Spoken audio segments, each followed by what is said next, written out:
standard too, clowning you. Villains with every aspect I choose, and showing just that they lose when they step in the game. Everyone knows my name. Doctor Strange, who, Spider-Ham, maybe, and Black Widow, on a secret mission to stop the villain. Dance of Death is the main event. Unless I'm Rocket Raccoon, no time to be rude. Oh wait, I just murmured you. I'm a superhero, always willing to go to blow with crimes to save so many lives. A stud is to die. Marvel champions, you a champion. I'm a champion, we are champions. I'm a superhero, always willing to go to blow with crimes to save so many lives. A stud is to die. Marvel champions, you a champion. I'm champion, we are champions. They say it's a little bit slow, but I'm all about control. When I stun and confused, cause there's no way I would lose. I flip up and down, villains stand you round till I'm ready or not. This combo ready to drop 20-30 damages and cannon Hulk smash. I'm a bash, put him in the trash and call it a match. Let's step up in the portal or get up in game. Dead Winnie the Nelson, so keep it locked and watching. I'm a superhero.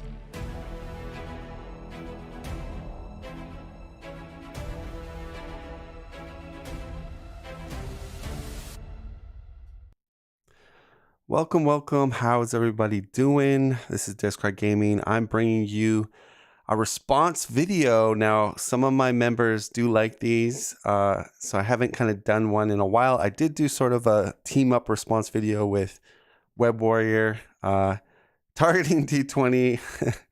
But I came across D20's pool aspect review, or the topic is the pool aspect a meme aspect, and it was a really interesting video, and I want to say right off the bat, I am not, when I do these response videos, I'm not saying the person on the other end is wrong in their thinking.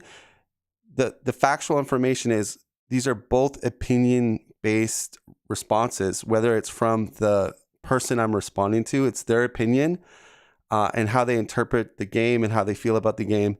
Likewise, when I'm responding, again, it's strictly my opinion. So I want people to understand, it's not trying to attack or downplay what they're saying. In fact, I let you guys be the judge. If you disagree with Discard Gaming, that's cool. If you disagree with the person I'm doing the response video on, that's fine as well. But the purpose of it really is just to get the discussion going and also maybe get a different viewpoint, right? So if you guys like Marvel Champions and, you like to, there's so many things you can talk about Marvel Champions. You can preview cards. You can talk about strategies. You can talk about things you like about the game, things you don't. And D20 is a great guy because he brings up a lot of interesting topics. But I'm going to be honest with you, this is going to look like I'm literally punching. I know going into this response video, I'm going to have a lot of disagreements. So I'm trying to put the disclaimer out there that I'm not trying to lash out on D20. I'm not trying to say that whatever he's saying is wrong. That's his opinion. And likewise, what I'm saying is my opinion. So I hope people understand that. And so when they're doing comments and that they recognize that again. And I would just say this, because some content creators are very defensive if you question them on certain things. And I'm not going to name drop which content creators I'm talking about. But if you put yourself out there and you put it up to YouTube, and then if you have a big base of people, I don't think you should be offended if someone like me or whoever just has a different viewpoint of the game, or they think that you're wrong. I think we should be able to kind of still be friends and have a friendly community, but we have different opinions. So I think that's the best way to go. And I think hopefully, there's going to be extreme people on both sides. There might be people that think I literally am just trying to steal people's content and also make myself look better. I'm sure there's people that interpret these response videos as that way. I've had a couple of people say that, but I think most people that watch these and that do like these, they look at like I'm describing it. It's a different viewpoint. It's a different perspective.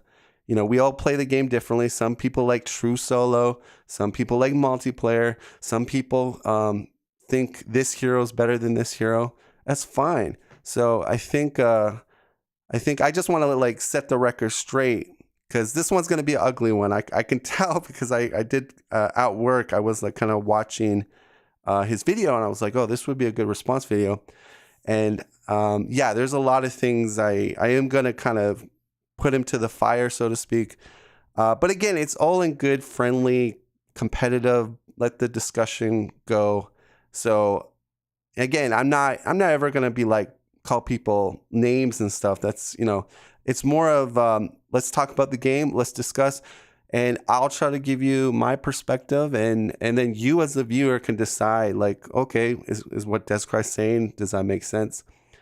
And here's the thing, when these discussions are happening, that opens up the channel for the developers to also look into it, right? So if they're seeing all sides of the community, that might be better for the game. If it's just, for instance, if it's just one channel that gets all the recognition and all the, you know, the developers are only looking through that one channel or one viewpoint, it might get a little skewed, right? Because everybody has a different viewpoint of things they like, they don't like. What's up, Adam? But yeah, we're gonna jump into this, but I wanted to set the record straight, because it's not just the people that watch my stuff, but also for the content creator. So you content creators out there, just lighten up. Again, I'm saying at the start of the video, I respect your opinions, your thoughts. I'm not saying you're wrong. And this is just me coming at it in my own opinion way. So with that being said, you know, hopefully people can understand what I'm saying here, because I feel like there's this other subcategory of people that think Descry is trying to lash out at different content creators, and that's not true. It's just I think I'm trying to grow my channel, and through the growth period, I've been asking people on my channel, what do you like, what do you don't like? And amazingly, there's a lot of people on my channel that like me to respond to certain things in the community. So that is why I do these response videos, because if nobody liked these, obviously you would not, there would be no response videos from Descry. But apparently people like these response videos. So as long as people on my channel continue to like them and comment, and they'll keep coming. So all right, so we're going to go to his video. How this is going to go, I might speed it up. It depends how slow it is. But it's going to be him giving his point, and I'm going to interject, pause, and kind of either agree with him, disagree, or give a different perspective how I think it is. But it's an interesting topic, because his main point, and you can see his thumbnail up there, I guess is like, many people in the community think that the pool aspect is a meme deck. Again, there's some valid points about that argument. And I'm not, you know, we'll get into that a bit, but that's a big a kind of clickable clickbait right there, you know. So let me just make sure I'm all set to do this. All right. And people that are watching it live, feel free to drop questions, or if I say something and you want to challenge me on it, go ahead, drop it in the chat. I will try to real time and answer those questions. But this is D20, so we're going to kind of start them off here. And you know what? I need to put headphones on. That would help so I can understand what he's saying. All right, here we go. Oh, and wait a sec.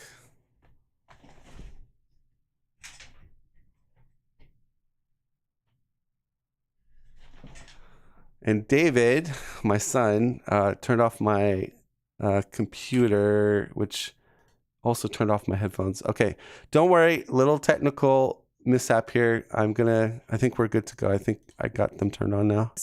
All right, so we're gonna start it off. I've got everything working now. Okay, let's go. Today we're reviewing the pool aspect. And this is, according to them and their release, this was going to be the fifth aspect of the game, and they were treating it as such. And the people's biggest worry is, was this going to be We're going to speed them up just a little bit because I think that will be a little bit better. I'm not going to go Web Warrior speed. I'm going to go 1.5. Treated like a meme, right? Was this going to be a meme aspect? Is this a legitimate 5th aspect?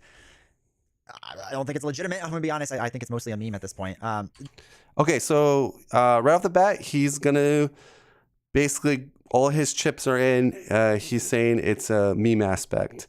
So that's a so let's see. I'm gonna hear his evidence for that. We'll comment a little, but that's the main topic. So he believes it's a meme aspect, but let's keep going. There's some interesting things in here. Like, it's not all bad. There is some interesting things here. There's potential for it moving forward, but there is a worry if they would actually do that moving forward, and we'll get into that in a bit. But yeah, so let's dive down. Let's talk about the cards in here because there isn't like really that many cards when you lay it all out. I mean, there's a lot, but it's not that many. And then we'll just talk about my thoughts about it overall. All right, so here are all the cards laid out. This is it. This is the entire pool aspect. I mean, obviously, like, there's multiple copies of cards, but like as far as different cards go, like this is it. We'll start with allies because this is probably the biggest, most interesting one, more or less. But yeah, let's just dive into these cards. So first is Bob, Agent of.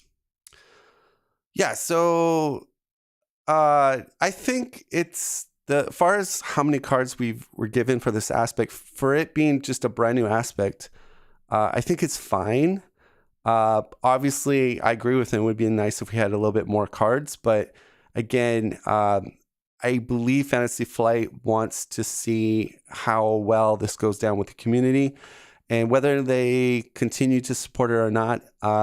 I'm not sure. I don't know. I hope they do. I hope they give us more pool stuff. Perhaps if they're going to release like more pool heroes, like maybe if they release a pool type hero, there might be some more pool cards. But time will tell. Time will tell. But he's going to go over allies. Let's hear what he says. Hydra 2112 stat line. You'll notice that all of them don't take consequential damage, which is kind of nice, but we'll get into why it's not also great. After Bob, Agent of Hydra enters play, deal 2 damage to enemy, remove 1 threat from a scheme. All right, 2 for 1 threat removal, 2 for 2 damage isn't great. 112 stat line is fine, but you're adding an acceleration icon each time. Bit rough, not gonna lie. Why choose a Sleep Number smart bed? Oh, Can I make my side softer? Can I make my side firmer? Sleep Number. and we hit the first Head pool. Yeah, let me just point out. When I watch his channel, I get hit with so many ads. He must have the ad thing cranked up to maximum because, like, I swear I get like 3 or 4 ads when I watch a 5-minute video of his. Which is more than the more interesting ones. A 3-2-1-1 stat line. After head pool attacks and damages a minion, that minion attacks another enemy of your choice. If you're dealing with like elite minions, this is actually a crazy good card. It can be really strong, really good. Yeah, I agree with him on that card. It's extremely good, especially on villainous minions, because that amplification is going to work to your favor because they're going to get a boost card for damage, and then so you're looking at some pretty good damage whether you're attacking another minion or the villain himself or him or her himself. So I think head pull is actually a really good card. A little bit dangerous. So amplification is really nasty on scenarios where there's boost effects that say give additional boost card, or if you play on standard 2 or expert 2. Those settings, you have additional boost cards on those encounter cards. So I would say, be wary of the amplification basically. But head pool in itself, I think, is one of the better allies in the pool ally grouping. That's one of the allies I've liked quite a bit in the pool decks. Kid pool 3-1-2-2 stat line. He has attack speed and piercing, which is fine. But he does have that acceleration icon, which that stinks. As far as kid pull goes, the piercing is really good. The fact that he does not take consequential and it's just an acceleration. So I think that's stellar. Again, I think he's up there for a very good pool ally. Then we have Dog Pool, a 3-0-1-4 stat line, retaliate and toughness. When defeated, deal 1 damage to enemy. All of it's fine, but again, gets that acceleration. Yeah, so he's not really nothing groundbreaking that he's commenting on, but maybe I should just let it go. But I can't help but I like commenting on these allies. But Dog Pool, very good for heroes that need more defense, like say Star-Lord has a tough and then it can chump block again and then deal 1 damage, has retaliate. And it's the acceleration, I think, is probably the better bad icon. Like if you had to pick the icons to get as a bad icon, the accelerations are probably better, especially better in multiplayer. But that's what I would say about that. Icon. Then we have Negasonic Teenage Warhead, 4224 stat line. When a treachery is revealed, deal 2 damage to her. To cancel the treachery's one reveal effect, you get an extra back. I actually like her a lot because if you have like first aid or whatever, you can heal her up. It's actually pretty strong to be able to just cancel a when revealed effect when you feel like it. And it's also if you can boost her up to 5 life, like if you have a gray card that does that or something like that, you could do it on both the when reveal cards, and you don't have to reveal a new one, which is kind of really nice. So her card's actually been pretty interesting to use and like play around with. So I do like that card. So I'll give him props for that because I know he probably did this review like the week that the pool came out because he's a content creator and he wants to get the views. So I'm surprised that he had that knowledge. Like, so he obviously played a bit and figured that out. So yeah, I just want to give him props for that because, you know, I was thinking maybe he didn't really play the pool aspect that much, but the fact that he knows with Negasonic, you could, just put say honorary on her, boost her to 5. She can take basically another cancel. He didn't mention if you put a tough on her, but there's certain ways to do that with certain heroes in that. But the fact that I love Negasonic. I think Negasonic is probably the best ally because when reveal treachery cancellation in this game is quite strong, especially if you play on harder difficulty settings or harder standard 2 or even expert 2. It's really, really effective. He did mention about like first aid, but what's even better, he could have said tic-tac-toe. You can just play tic-tac-toe and just do one, say tic-tac-toe heals her for 1, because that gives her another sort of cancellation by doing that. But yeah, let's keep going. Panda Pool 4034 comes with tough, gives you an extra back card. Good attack. So I'm not a huge fan of the panda. I probably call him the trash panda.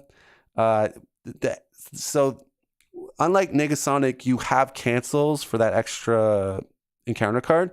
The panda guy, he just has tough and a little bit bigger attack. So I don't think it's totally worth it. I'm not saying like the panda is like total garbage, but like I feel like I'd rather have Negasonic every given Sunday than Trash Panda, basically. The back card's kind of rough. And then Lady Deadpool is a 4223. When defeated, defeat a non-elite minion. It gets an extra boost icon, whatever. So I love Lady Deadpool because you can use her to block the villain's attack, and then if you have a minion out there, say with attachments that's non-elite, you can just basically get rid of it. And I think that's really nice. And then your amplification is not there in case the villain gets another activation. Fine. All right, so I have all this laid out all over the place. So we're going to start with player size games. That's going to be the first thing we do. I'm just going to start throwing it away as we get there. This is the worst player size game, probably. Each identity gets +2 hand size, which, okay. But you get Crisis, you get the acceleration, you get the boost thing, and you get a bad card. Okay, like that's rough. That's really rough. So I'm not a big fan of that card. I've very rarely ever used it. The 2 hand size just isn't worth it, in my opinion.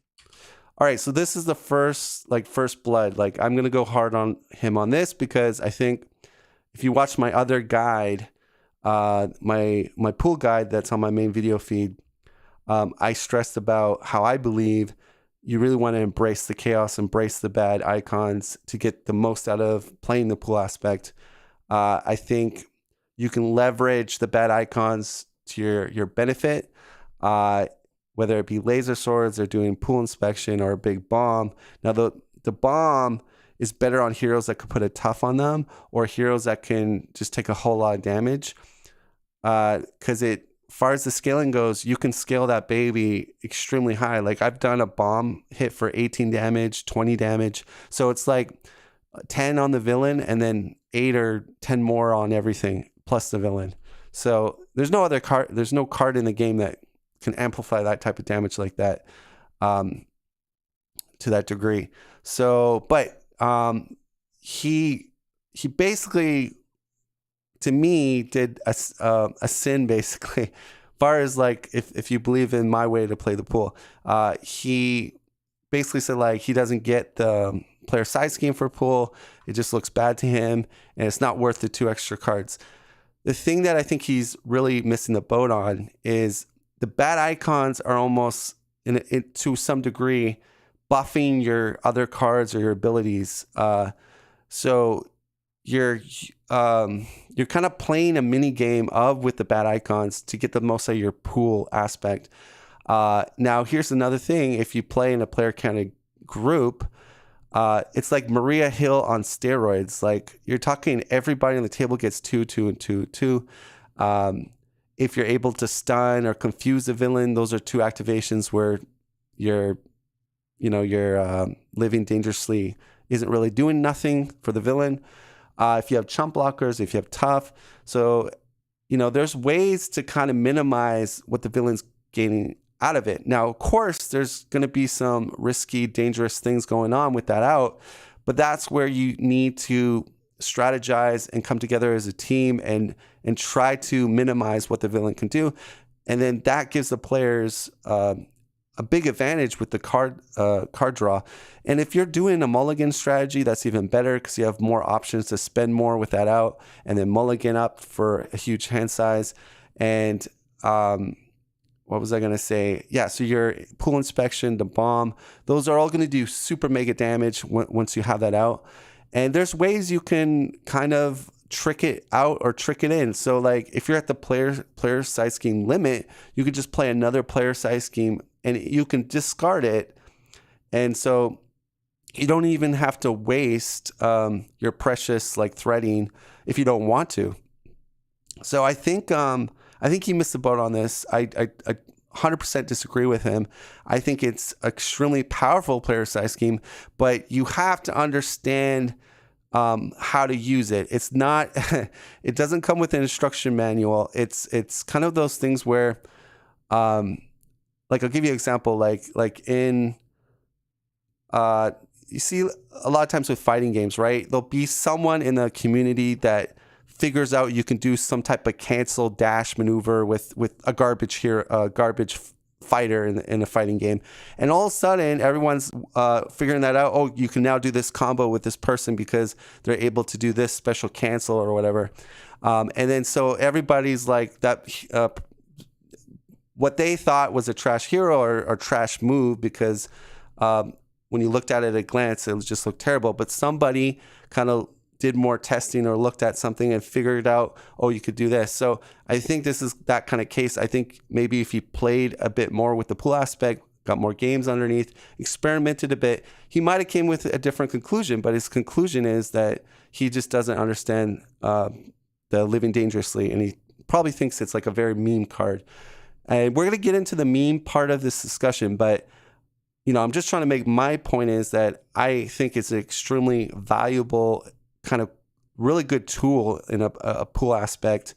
And I'm trying to give you my point of view of why. And hopefully you guys got some of that information. But basically, there's another sort of variant of playing it. If you play it early and you have someone like Shadowcat or Vision that have in their toolkit to bypass Crisis, or if you have a Justice player with Crisis Averted, you can kind of leave that out and take full advantage of those extra cards. And like I said, you just have to adapt your strategy to minimize some of those bad icons.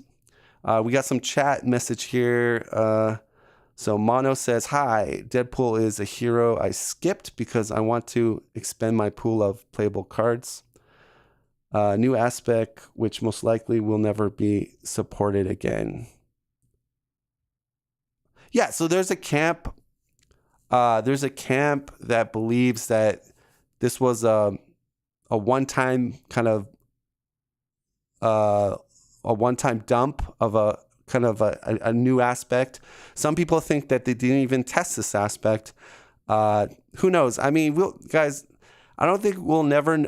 We have an idea because they've talked about how they do their vetting and testing of new concepts and heroes.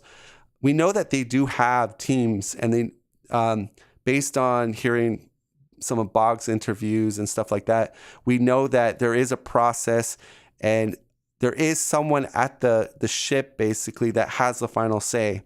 But sometimes it's not even the actual person that came up with the design or whatever. So the thing is, unless you work at Fantasy Flight, it's kind of hard to speculate about it. But all I would say this, I don't think anyone knows for sure unless you work at Fantasy Flight. if they're just going to discontinue this aspect, if it was just a one-time thing. I mean, time will tell, obviously, as we get, new heroes out, new boxes out, we'll know if they're going to support it or not.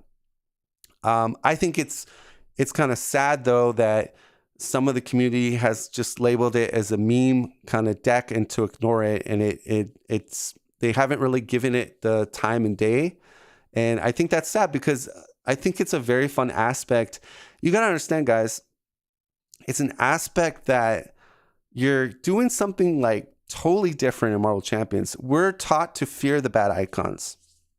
We're taught to, oh no, avoid this and threat that scheme out quickly because we don't want a hazard. So, and you bring a different aspect where it's almost like you now use the bad icons to your advantage. To a certain degree. And here's the thing, if they support this aspect and they give us more tools to use for bad icons, it's only going to get more stronger and a little bit more dynamic. Yes, I agree with him. There is a limited pool of cards here, but I think this is I'm in the camp of, I like this design. It's something different. If you guys want to know my opinions and where I fit is I'm always about gameplay first and then probably the theme. But for me, it's got to be fun. It's got to have a good theme. And for me, the pool aspect is something different. It's fun. And I like these little mini games. I like doing things that are kind of like out of this normal aspect kind of way, right? And I think it's cool because I think it fits. It's sort of like Deadpool's, if Deadpool had his own aspect, this is what he would kind of come up with, which is kind of funny. And I'm fine with that. Some people take this game way too seriously. I know when Spider-Ham was kind of released, you had people, of course, on the Reddits. It's always on the Reddits, complaining and saying, they might not buy any more Fantasy Flight stuff, or they're just not going to, buy Spider-Ham because it's wrecking their immersion. But oh, shoot, 5 seconds. I'm not one of those people. I like when Fantasy Flight wants to take risks and they want to do something different. I support them. I'd rather them do that than give us the same old stuff every single time and hardly make any risks. And I think people were too hard on them, my opinion. I think they were way too hard on the pool aspect. There's a lot of negativity about the pool. I think a lot of it has to do people, when you first play it, it's very hard to understand at first. At least for me, it was. And then, with my deck building and all my hours, it started to click, like how I saw how you could play it. And here's the beautiful thing about it. You can play this aspect a lot of different ways. In fact, if you go to Villain Theory has a guide, and he sort of recommends a more careful play and methodical way of playing it. Of course, you have to listen to like 2 hours of him talking about it. But I'm just saying is you go to me, I'll tell you maybe play it like this way. And then you have another person out here that tells you maybe play it a different way. But that's the cool part about this game, right? If it was so simple and not diverse, we wouldn't have so many different opinions how to do things or play. Oh, wow. Cool. All right. Put that downstairs. It's mine. That's good. All right. So let's keep it going. There's another chat here. By Mono again. Also, I saw a Nelson video and he won easily by playing just the card is fire over and over again. Sad because I like the character a lot. Okay, but I'll comment a little bit about Deadpool, but I don't want to spend too much time. But I would just say this. It's similar to what I described about the player size games. I told people at the time before player size games were released, I said, player size games are super powerful. I said that, in my opinion, I think it is balanced if quotation mark, if players ramp the difficulty properly into what they're playing. So obviously, let's use Deadpool as an example. If you're playing a lot of villains that have no way to kind of do stuff to Deadpool when he's flipped to alter, it's going to be kind of a walk in the park. But like Magneto has 2 cards in his toolkit that can get Wade Wilson on alter ego for 1 damage. There's there's some modulars out there that also can do damage in altar. There's some treacheries and stuff. So there's also in his Nemesis kit ways for him to lose his healing. Like it's a boost that comes out as an attachment that lose your card ability, like it's blank. So he's not 100% immune, but like the thing is, you play certain modulars or villains. Deadpool's not like you have to be careful. Like we did Magneto on my channel with another hero, and I had to learn to tiptoe around those two cards with Deadpool. But I would just say this, so here's where I've lost a few games with Deadpool is you start abusing that mechanic of dying and putting acceleration on the main. So here's what can happen though. If the main has multiple mains and say you put your It Ain't Over, which that's your safety net, but if that main gets threaded out, you lose that It Ain't Over, and now you're going into a new main with like jacked acceleration, so like maybe 5-7. So it's like I've lost a lot of games just because of that. So I think there's some counterplay there that, but of course, if you play on, like I said, easier modular sets, villains, Deadpool has definitely a breeze. But let's stay focused on the pool talk here. And how that relates to player size schemes, same thing. Player size schemes are extremely powerful. If you're playing a very easy modular villain, especially on just standard expert, if you don't play standard 2, I'm not saying go play expert 2, but standard 2 helps a lot. But the thing is, the more tempo the villain has, or the more threat at the start, gives you a less opportunity to just be like, oh yeah, I'm going to go off on my player size scheme adventure. And It doesn't happen when you face like high tempo villains, or if the difficulty settings like ramped up a little bit. And that's another discussion to go into. But I think player size schemes are balanced, but again, it has that if asterisk, because of course on weaker difficulty settings, it's highly skewed towards the player. But let's keep going here, because I think we did our response on the player size scheme for Pool, and we disagreed with him. So I'm not a big fan of that card. I very rarely ever used it. The 2-hand size just isn't worth it in my opinion. All right, going on to events, and we'll see if we can do all the events. There's 3 one-cost events of I Got This. Here are action if the following icons are on one or more cards in play. So Crisis icon, deal 3 damage to enemy. Boost, not boost. Oh my gosh, an acceleration token or acceleration icon. Remove 2 threat from a scheme. Boost icon, ready an ally you control. Bad card, draw 1 card. Like, it's not bad, right? It can be a really good card if you have one of each of those icons out there. And that's gonna be the theme of this deck, right? Now people have teamed this up with Live Dangerously, so I Got This can actually work. You can do that. It's gonna be a little tricky, like getting everything to work. So I Got This. He kind of likes it. I like it too. So nothing for me to really disagree about. But there is one thing you can do. So one of the things I will say is, actually, let's do this one then. Not My Responsibility is a 0-cost event. When any amount of threat would be placed on a scheme, you or an ally take it as damage instead, which is not bad. It's a better version of Great Responsibility for sure. Then an ally can take the damage, but there's one of these cards. You're only allowed to have one of these cards. So that's another way to stop scheme from being put on. So yeah, that card's much better in multiplayer, but it's definitely an improvement over the Justice variant. And then we have Pool Inspection, and it's a 6-cost event. Max 1 per deck. Remove 5 threat from the main scheme, ignoring the Crisis icon. Remove 1 threat from each scheme for each of the other bad icons. So let's say you have 4 of them in there. So it's a 6 for 9, which is a not great trade-off, right? In general, that'd be like. All right, so let's let him finish. I don't want to cut him off here. Okay, well, we're gonna finish. Let him finish. 3 for 4.5, right? Is not great. I mean, 3 for 5 is like what you generally want to aim for. 2 for 5 is really good. 6 cost. 6 cost? Like, that's crazy. That's crazy. And they try to make up for this with some of the resource stuff, which we'll get into in a second, which I didn't even pull out yet. Probably be helpful if I pulled out all the cards. All right, so we'll get into those resource cards in a little bit. But it's still, like, 6 is insane. That's insane. Those past 3 cards I just showed are the only way to remove threat from events, which is not great, right? Which is really rough. You have to have a hero that's able to remove a lot of things. All right, I just want to rewind it so we have all the cards. All right, so we'll get into those resource cards in a little bit. But it's still, like, 6 is insane. Okay. All right, time to respond. Yes, I disagree with him. So his main point is it's way too costly.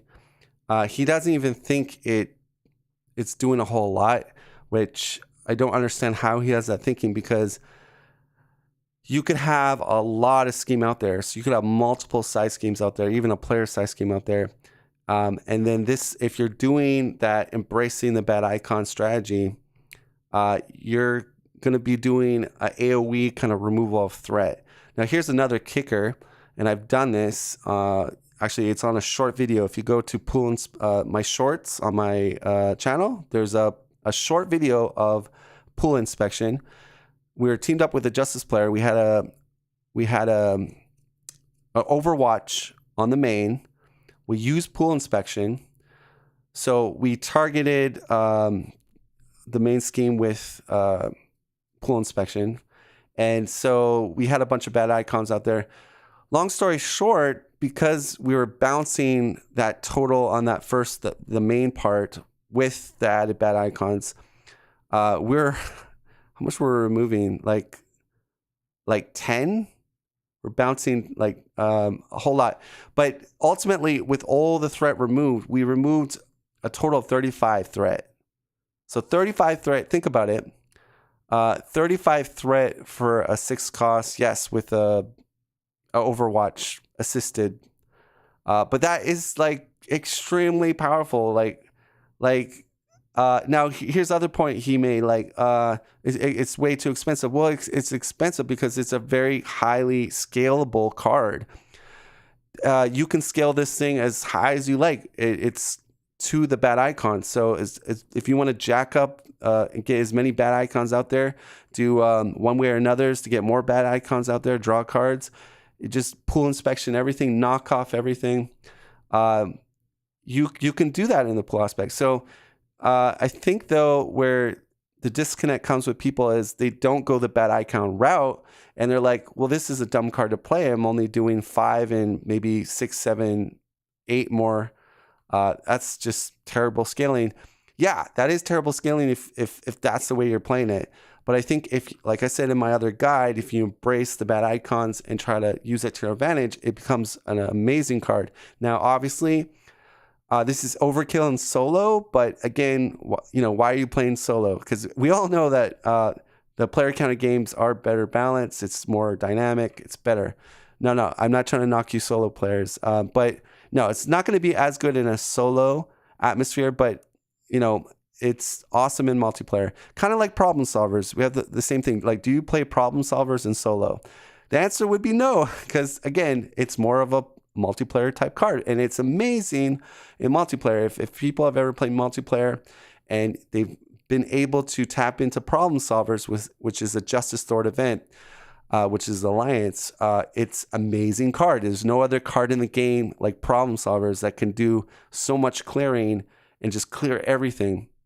And again, you can combine that with Overwatch. So again, I think he just missed the boat again. And I don't know if it's he's just not playing the game enough to come to these conclusions. I think, and again, opinion, I'm not saying this is what it is. It's from my point of view.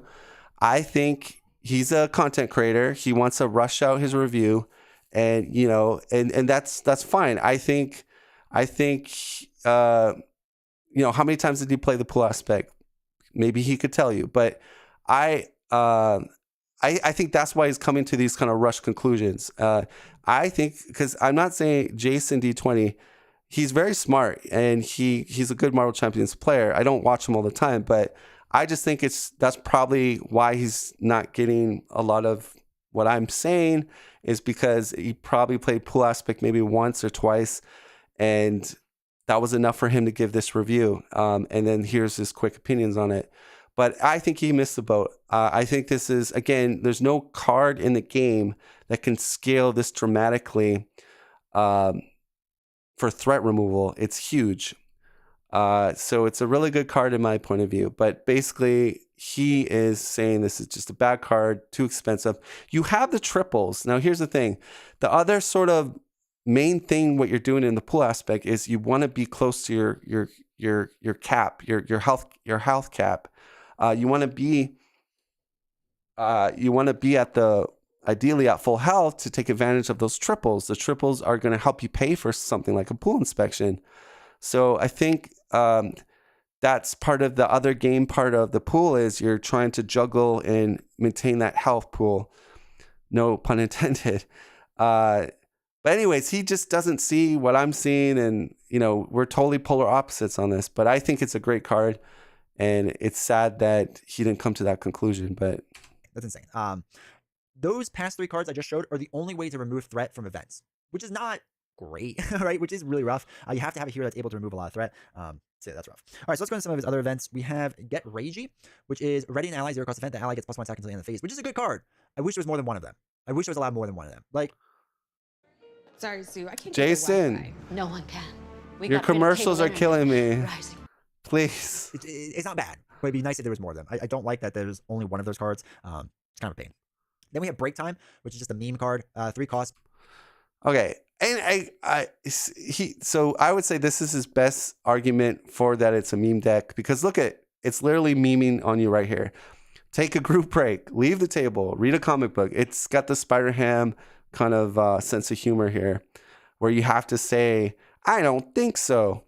So again, I think this is a good valid point he's making. It's a meme deck. Look, it even says it on the card. But is Spider-Ham a meme deck? I mean, I think most people say no. Spider-Ham's an actual deck in the game, or hero. Everything's constructed. I don't take this literally. Like, if I were to play this card, I would just be like, yeah, that's kind of funny. That's kind of cheeky, and just do the full heal across the table or whatever. Or you know what? If I was with my friends and we're hungry or we're thirsty, let's all take a little break. Let's get drinks and all that. We play that card.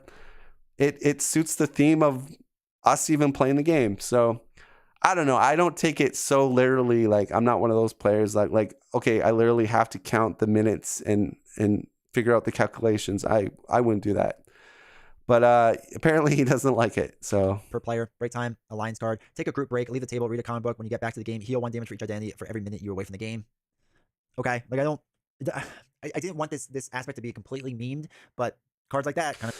Yeah, so I think he has a good point here. Not everybody likes this cheeky meme stuff, and we were first introduced to it with Spider-Ham.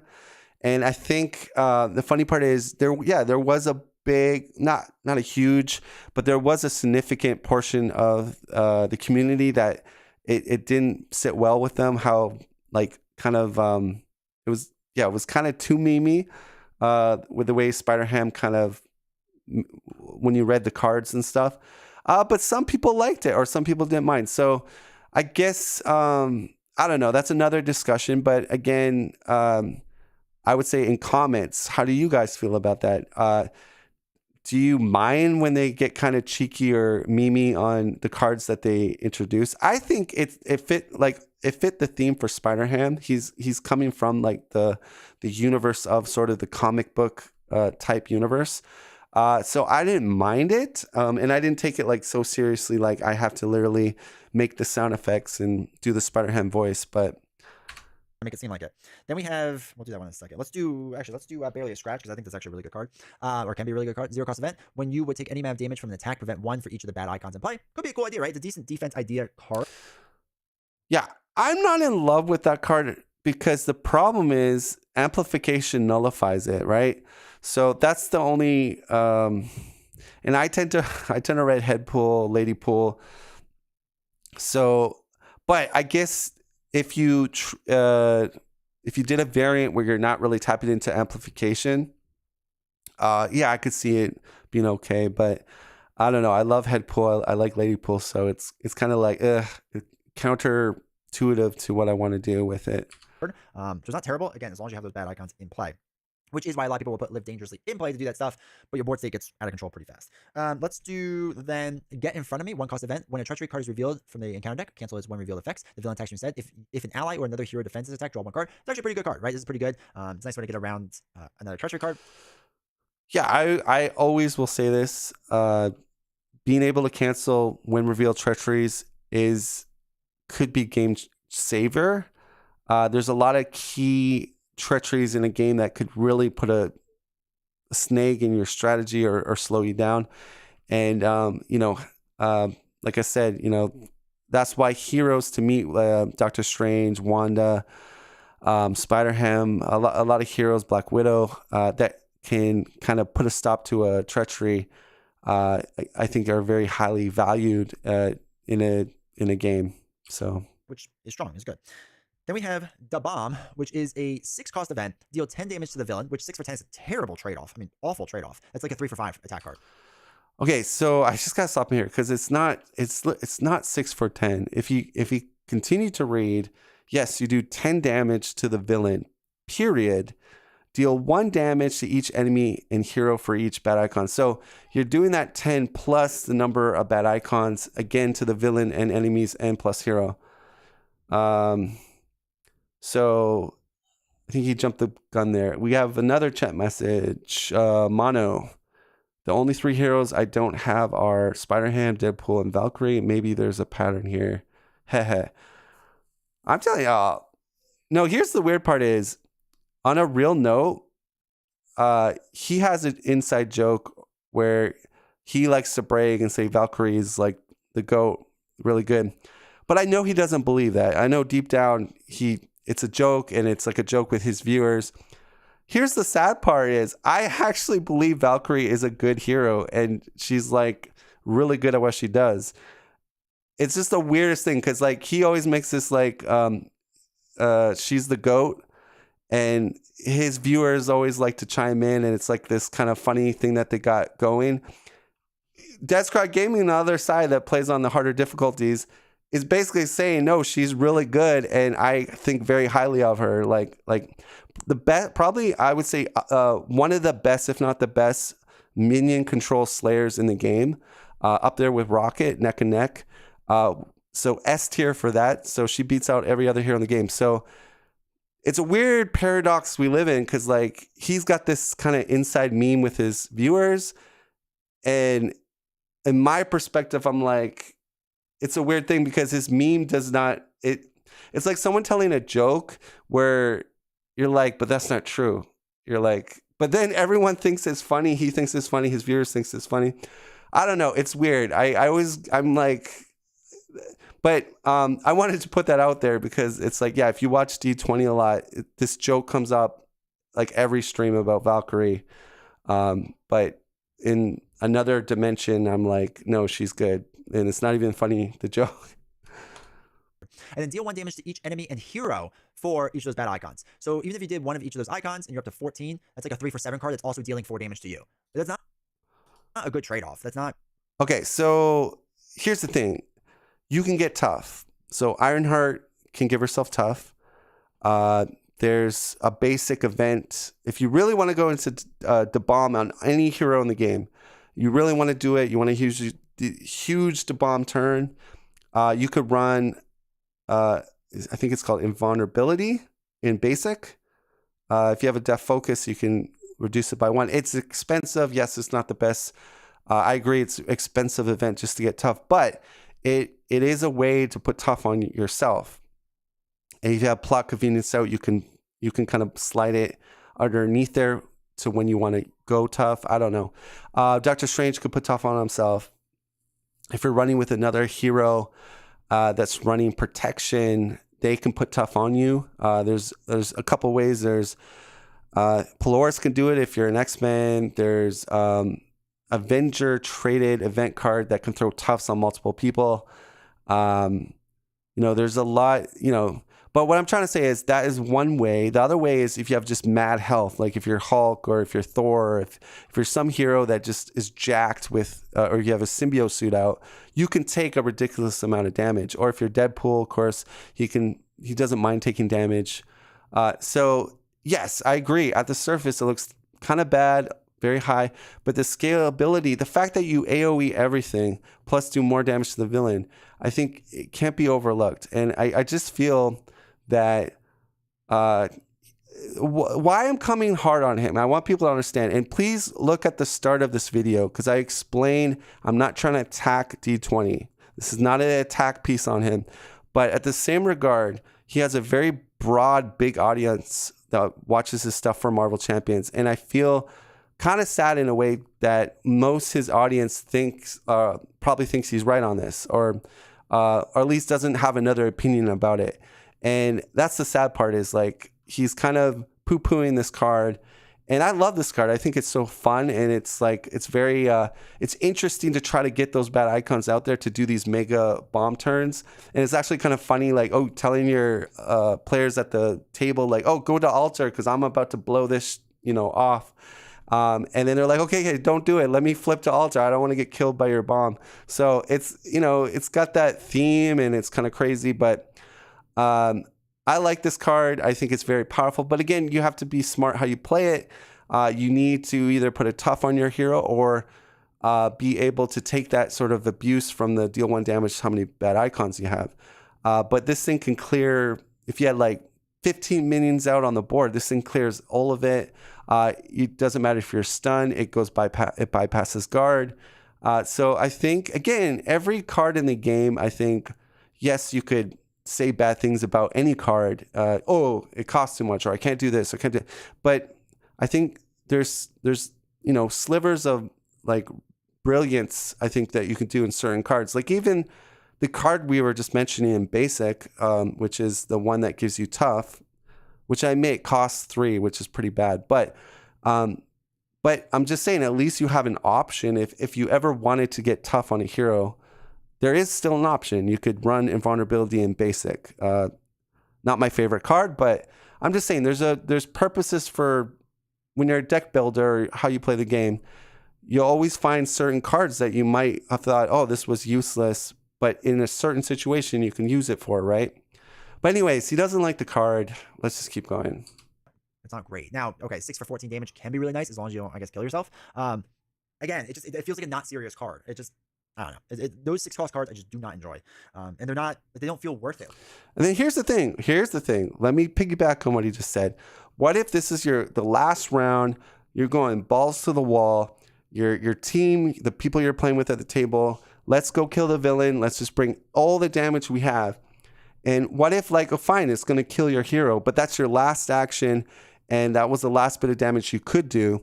Who cares if you're knocked out for the game? But guess what? Your team is going to try to push for the rest of the damage and win the game. So I think, in a sense, it's not the worst case scenario. Like, even if you do kill your hero, but if that is literally the round that you're killing the villain, who cares if you got knocked out? I mean, you win the game. I guess if you're playing campaign, that's different, right? Because the campaign rules is, yeah, if you are knocked out and win the scenario, you get some negative things that can happen to you. But if it's a one-off or whatever, who cares? Like, I feel like for a 6 coster, it should be the coolest thing I've ever done, or do something really interesting. It is freaking cool. I don't know why he doesn't think that's a cool card. It is super cool. And the fact that it might potentially kill me, like, doesn't feel great. Mulligan. But that's the thing about that pool aspect. It's high risk, high reward type of play. It's pretty interesting. It's a 3-cost event. You cannot play this card if you have played another card this phase. Discard your hand, draw a new hand up to your hand size. I think it's kind of interesting to, like, get through better cards, but that's kind of like the joke for me of pool aspect, is that you actually don't want the pool aspect cards. You want basic cards or your hero cards. And pool aspect is just helping you get to those cards faster. So no, I disagree with on that. The pool has some of the most powerful cards in the game. You have Stick-to-Witness, you have Tic-Tac-Toe that can heal signature allies. You have Plot Convenience, which is pretty powerful. Blackout's even pretty nice for just working as a supercharged beat cop.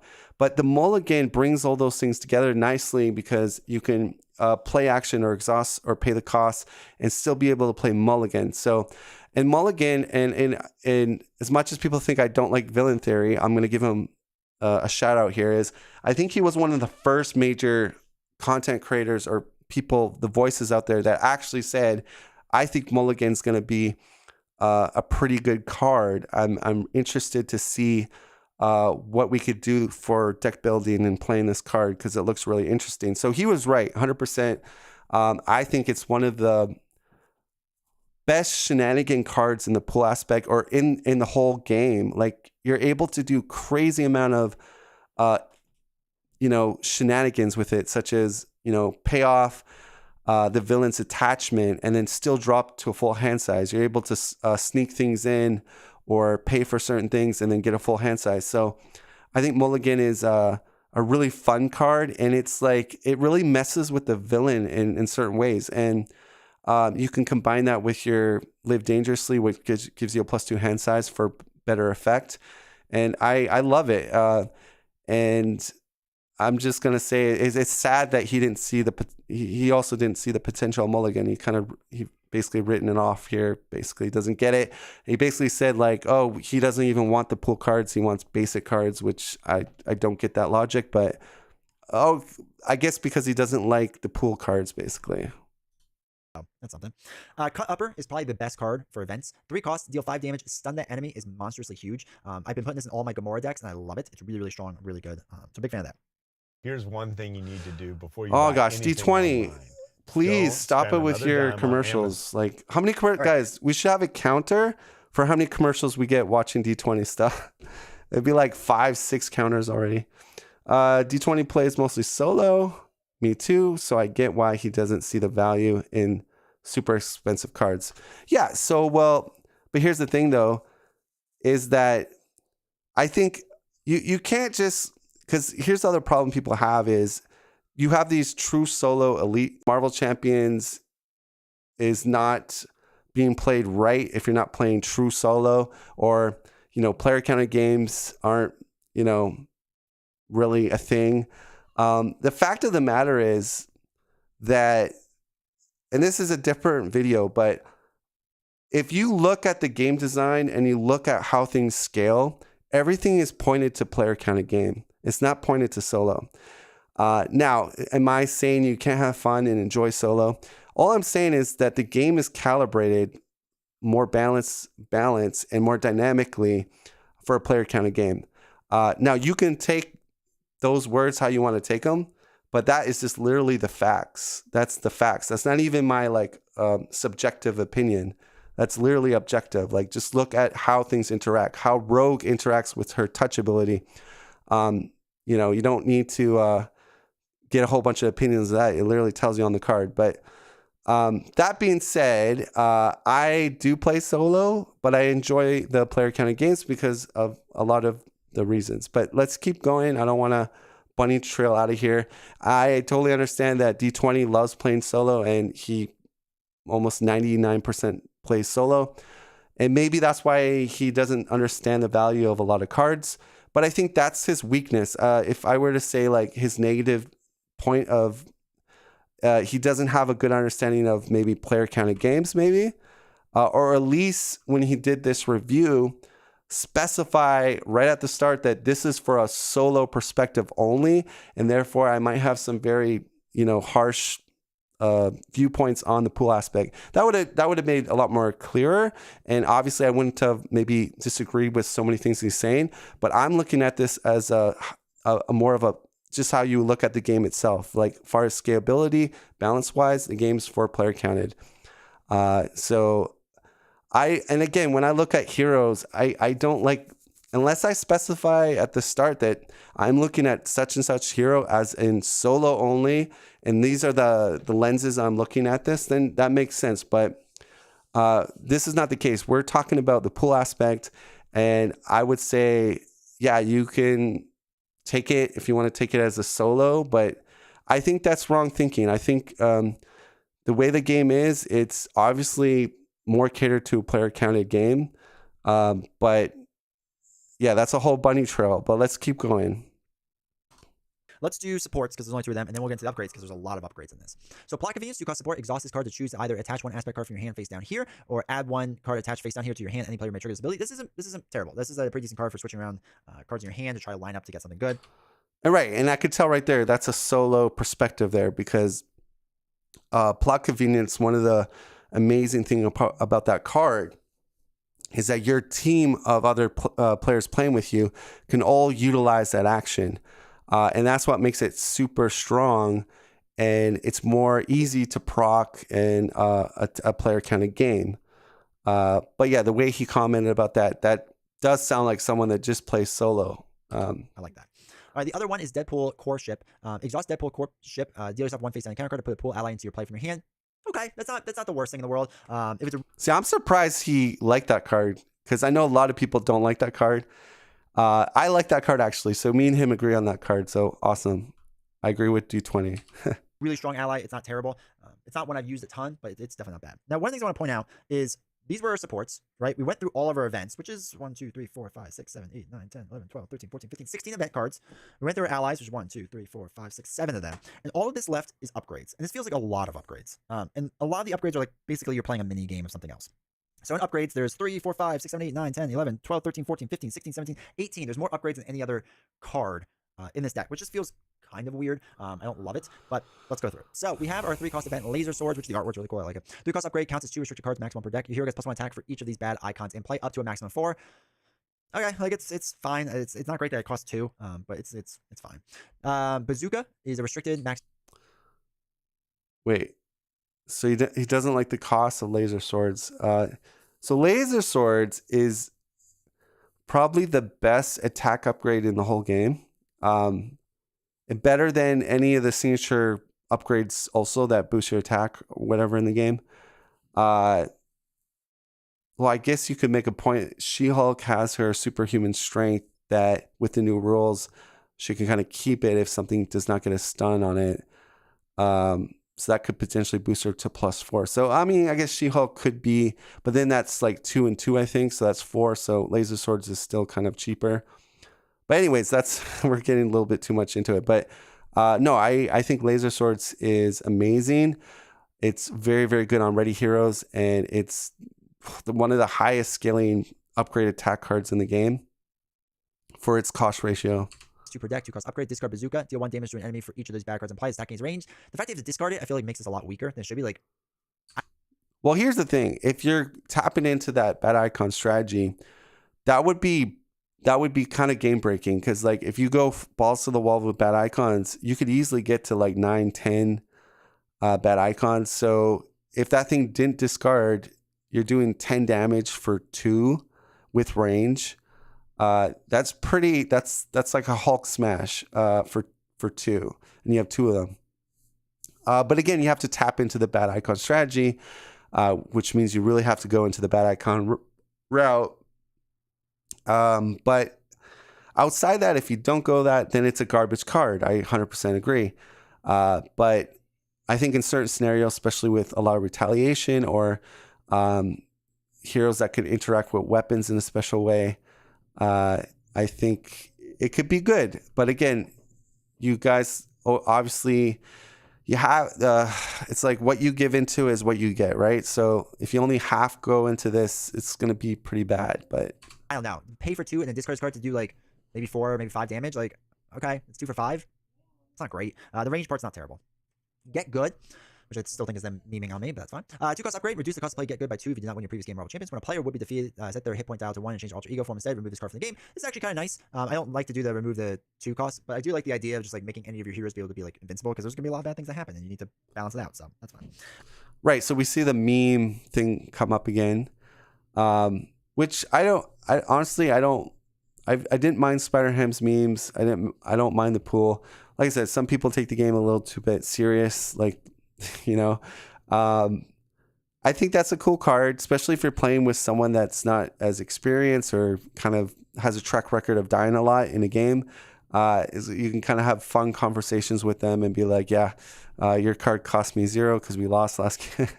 No, but I think it's a fun card. But one of the better cards, I think, from this deck is the Healing Factor, 3-cost upgrade, max 1 per player, which we do have 3, but it's fine. After the player phase begins, exhaust Healing Factor, heal 2 damage from identity. Massive card. Works really well for a lot of heroes, especially if you're going to be taking a lot of damage for the pool stuff, so you got to get Healing Factor in. Pretty good card. And then stick to itiveness, 2-cost upgrade, spend a fist resource, exhaust this card, ready your hero. It's actually pretty good. Pretty good card. This has been. All right, so I would say pretty good, exclamation mark, exclamation mark, exclamation mark. Pretty good is maybe it is pretty good. It's probably mind-blowing because you look at Doctor Strange gets another invocation spell. Quicksilver can utilize that as many times as he needs every round with friction resistance for free.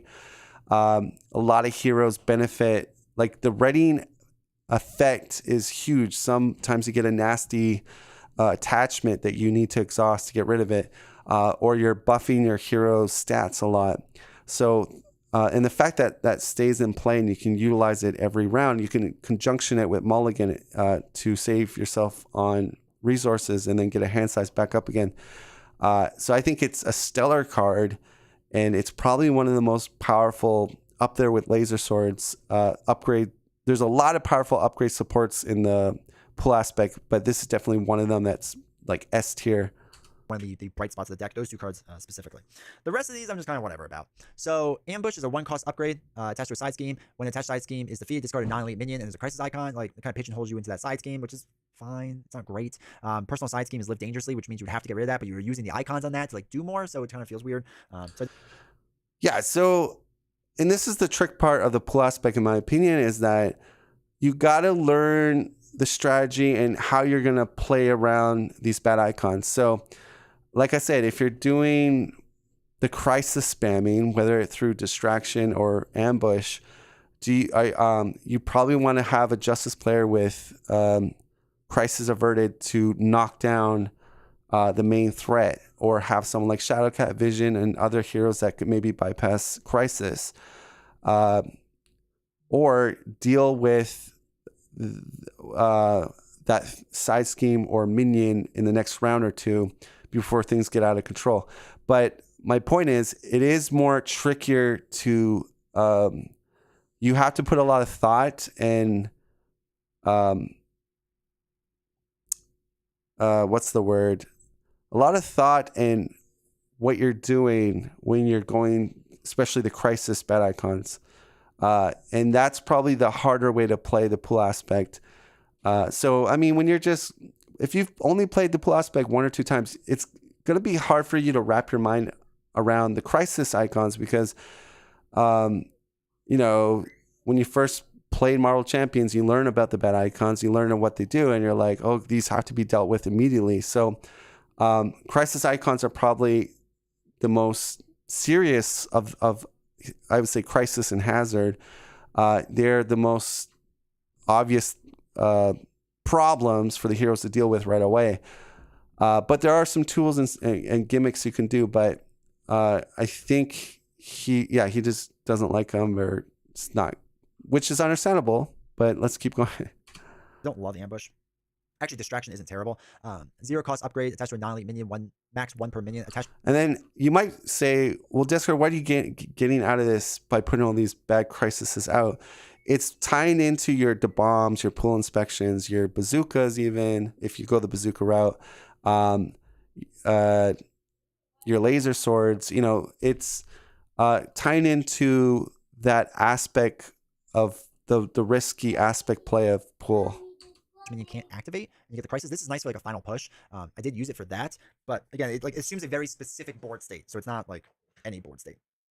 All right, then we have our 4 kind of like meta cards, and they call them metagame cards, and it feels like with these, like, it's an interesting concept. They're basically having you do something else besides play Marvel Champions. So it feels kind of weird. It doesn't feel right. Like, it feels like Hyundai Elantra versus Honda Civic. God, Look what Elantra has. And what's I think this is, it feels like I'm getting taken out of the game. his ads are almost like a way for me not want to do a response video of his stuff because there's so many ads. It's like do the side thing that they want me to do for like At least we're getting him money, right? some benefits, not like a crazy amount of benefits. But yeah, I don't know. So anyway, let's start with tic-tac-toe, 0-cost upgrade. Spend 1 resource of any type, move 1 damage from a character in empty space above, matching the spent resource. If there are 3 tokens in a line, deal all damage on this card to an enemy. So you theoretically could do like 1, 2, 3, 4, like 5, and then put like the 6th one on. So you could do 6 damage with it. Again, if it's like a little thing you want to do to remove damage, like it's not a terrible card by any means, but like it feels weird. It feels weird that they're. So I think he's kind of missing out on the healing part. I didn't even hear him remove damage, but the thing is you're healing by doing that. So think about those signature allies that are really good for what they do, like either it's attacking or thwarting, or some type of effect like Gamora can go through your deck and get an event card. So this is a way you can kind of keep those like really powerful allies out there longer, or it could top you off to full health, so your triple resource is a triple resource from the pool aspect. They're taking me out of the game to play like, again, a meta game. Again, it just feels very memey. See, I like these little games. I don't share his sentiment of like, oh, it's memey.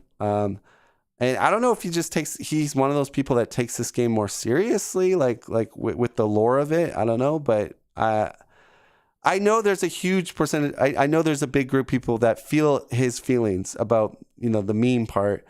But again, we're playing a comic book game with comic book heroes, and we're doing comic book things such as web kicking, and like we have, Deadpool in this universe. And I mean, you guys think this is all going to be serious stuff? Like, of course it's I don't know. I'm just trying to be devil's advocate here, but I'm trying to also be the counterplay to this whole meme stuff. Like what are we supposed to take this game like super serious? Like, 0 cost upgrade, spend 1 resource of any type, move 1 threat from a scheme to an empty space above. This is also, I guess, your other threat card. I kind of forgot about this one. If all spaces are filled, discard this card and confuse the villain, which can be good. You're just spending 6 resources, essentially, to remove 6 threat and confuse the villain. Okay, like 6 to confuse is a lot, but sure, okay. So he's missing the point is that works like a B cop for 0 costs. And yes, the thing is you can, before you say, oh, but you have to spend resources to trigger it. The part is if you tap into mulligan strategy with pull aspect, you don't have to waste any resources because you're using the excess resources and then you fill up your hand to full with mulligan. So it's a win-win situation. Plus at the end of it, you get it confused, but more importantly, you can tactically be cop.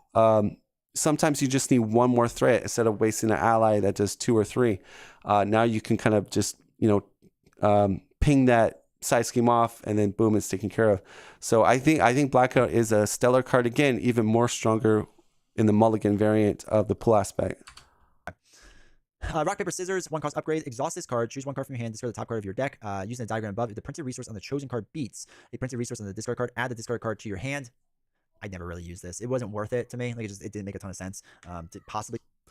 All right, so I would say this card is good in some decks, but more good in decks that have high percentage of wilds, and or decks that seem to have a 2-1 ratio of a certain resource to another resource, where you can kind of have a high percentage of guessing based on your discard pile or whatnot. Not my favorite meta game, but I think it has a place in certain heroes because of what I stated.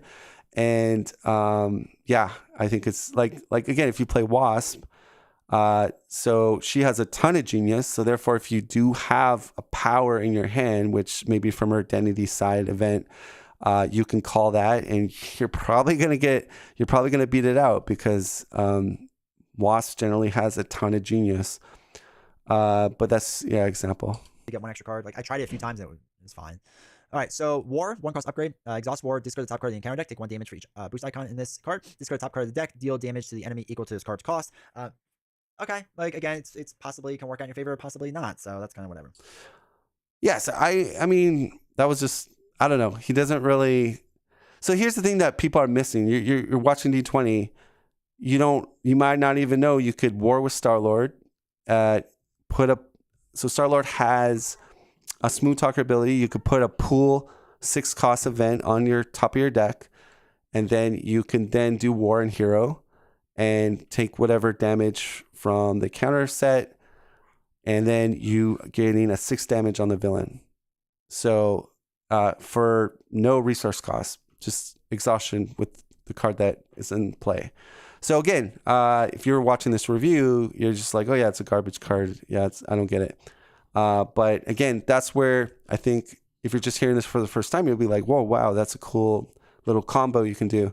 And then there's other heroes that can, similar tap into that a little bit. But Star-Lord is a big shout out for that card particularly. I will say there's resource cards. They are interesting enough that you double the number of resources on this card if you sustain 5 or fewer damage, or less than 5 damage, and triple if you sustain none. So it can be a triple resource card, which is how you pay for your 6 cost events. But again, you have to make sure that you have no other damage on you. Oops, that's the wrong button. You have to make sure you have no other damage on you or anything like that. So it's interesting. I like the idea of it, but it just feels very specific. But it's not bad, right? Getting it for 2 resources isn't too hard to do, so I'm not super against it. So I think the resources are probably one of the top reasons why you might want to play pool. The triples are not only most heroes in the game that do have triples, they have maybe 1 or 2 at the most, not 3. So the fact that you can get 3 triples if you're playing with the text correctly and you got full health, is an amazing card. Amazing to set up, play signature allies, play high cost events. Again, you have the tools in the pool aspect to get your health to full quite easily. And again, that's going to help pay for those mulligans or pay for, those more expensive cards, such the ones that he doesn't like, the bomb, pool inspection. It makes it very easy to play those cards. Now we have to go through his treachery cards. So anytime you are the pool aspect, from how I understand it, if you're the pool aspect, you have to put in these treachery cards, which seems kind of weird because the aspect isn't that strong to, I think, warrant this. But okay. And it also brings up more issues for later game stuff. And I'm going to bring it up too in a second. But basically, when this is revealed, shuffle the set aside Dreadpool Minion and Dreadpool Deed side scheme. Or I'm sorry, set aside it. And shuffle the rest of the set aside Deadpool and counter set into the counter deck and then remove this card from the game. So it's basically another Shadow of the Past. Cool. So we have Dreadpool. 2/2/3 stat line. Engages the first player. When defeated, deal Dreadpool to the player who defeated him as a face down counter card. Stinks, right? Not the way to do things. I'm not sure if he likes Dreadpool or he thinks it's a bad card. I didn't quite understand what he meant by that, but I would just say that I think I'm in favor of adding another a pseudo Shadows of Past in there, just because I believe the pool aspect is probably a higher power level than all the other aspects, and let me rephrase that. The pool aspect could be on most occasions, if not as good as or better than some of the top aspect archetypes, meaning that the pool aspect can do things that none of the aspects can do, like such as mulligan or plot convenience, or get a ready on your playmat for the rest of the game, to bump your attack by 4 with laser swords, to play tic-tac-toe and heal signature allies, to do AoE clear with not much setup, but just putting bad icons out with the bomb, or pool inspection the whole table and everything, all the side schemes are gone. It gets you out of situations where you're probably going to lose the game, and now all of a sudden you span the game 180 degrees and now you're back in it. So I think if we were to use that measure, can you say that about any other aspect that can do a 360, or not a 360, a 180? Yeah, in certain situations, but there's a lot of setup for that, such as problem solvers. You have to have much more coordination and setup to do a good problem solvers. Or likewise, dive bomb builds. Again, you got to get hone technique out. You have to make sure you have the resources. You have aerial. So tapping into the bad icons is a little bit easier, in my opinion, if that's the way you're playing your pool aspect. It's more natural. And then you just get that big event to clear all the minions. So, and again, you're not even playing aggression. So this aspect's able to basically be the highest scale if you tap into what I'm talking about, ratio compared to any other aspect. That being said, I'm not going to be like, oh my God, Dennis Cry is so like starstruck with the pool aspect. Yes, I see the bad side of the pool aspect. I see a lot of the negatives, and it's a high, I've always said it, it's a high risk, high reward aspect if you tap into it. And the greatest potential to get the most out of it is to tap into it. Now, you could be like someone like Villain Theory that thinks a little bit different. That's fine. We all have our different opinions, but that's the way I see it. But yeah, Jason or D20 does not really see it either like Villain Theory or me, basically. But we have our different viewpoints on it. But I wanted to throw that out there because I think the premise in the community is still that the pool aspect is bad. It's not even that powerful, or it's just weird, gimmicky, and it's a meme aspect. I think that's sort of the chat on the major content channels such as D20. I don't know what Nelson thinks of it. I never saw his thing, but they're the biggest channels for Marvel Champions as far as the content that keeps coming out and out on a daily basis. So I'm just trying to, go what they're saying. Although you have Villain Theory that did do a guide about the pool, the problem with Villain Theory is he's more of an analytical. Like he'll spend 2 hours with his charts and spreadsheets. And I know not everybody's like down with that or is going to sit there and watch spreadsheets for 2 hours. Whereas D20 and Nelson, they're more like just quickly giving you their thoughts. The reason why I was mentioning it is that I don't mind this sort of pseudo shadows is because, again, I think the pool aspect is quite powerful and it could do things that no other aspect can do. So I think that's a good counter mechanism for balance from the game designers. I think it's a good thing. I do think the pseudo shadow pool is